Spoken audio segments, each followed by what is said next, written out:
መልስ የማይፈልግ ስጦታ ማለት ነው። ፍቅር ማለት መልስ የማይፈልግ ለደናደራችሁ እግዚአብሔር ይመስገን ባይመለስለት የማይቀየም ማለት መልስ የሌለው ስጦታ መስጠት ፍቅር ይባላል። ሳይጠብቁ ማድረግ ማለት ነው። የሚወዷችሁንማ ብትወዱ ምን ትርፋላችሁ? ይህንማ ቀራጮችስ ያደርጉት የለም ምን ብሏል ጌታ? የሚወዷቸውን መውደድማ አሕዛብም ያደርጉታል። እናንተን ስላችኋለሁ ጠላቶቻችሁን ውደዱ፣ የሚረግሟችሁን መርቁ፣ ለሚያሳድዷችሁ ጸልዩላቸው። የሰማይ አባታችሁ ለክፎችም ለደጎችም ዝናምን ያዘንባል ፀሐይን ያወጣልና ብሏል። ዝናብ ያለው ስጋው ደሙን ለክፎችም ለደጎችም ስጋውን ደሙን ሰጥቷቸዋልና በእንቢተኝነት ቀረባቸው እንጂ ብሎ እናንተም እንግዲህ ርኅሩኆች ሁኑ በሰማይ ላለው አባታችሁ ልጆቹ ተሆኑ ዘንድ ብሏል። ስለዚህ ፍቅር ማለት እሱ ነው።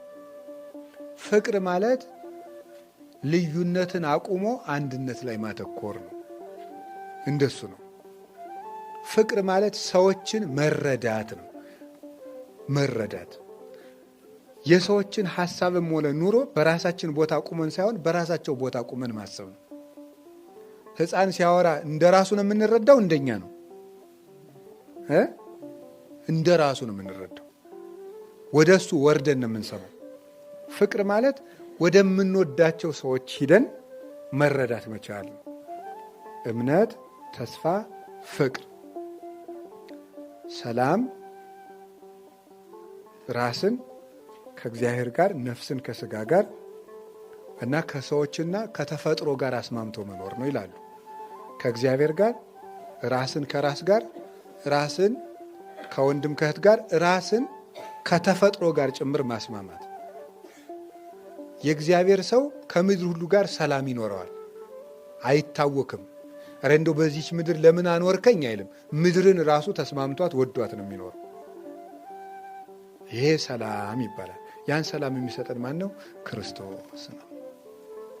ያን ሰላም የምናገኘው እንዴት እንደሆነ ታውቃላችሁ? ዓይናችንን ከሰዎች ላይ አንስተን ማን ላይ ስንጥል ነው? መድኃኔዓለም ላይ ስንጥል ነው።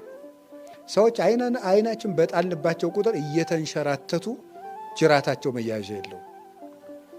ክርስቶስ ላይ ግን ከጣል በፈለግነው ቁጥር አለ፣ ባንፈልገው እንኳን አለ እሱ። ስለዚህ 5ቱ መክሊቶች ትዕግስት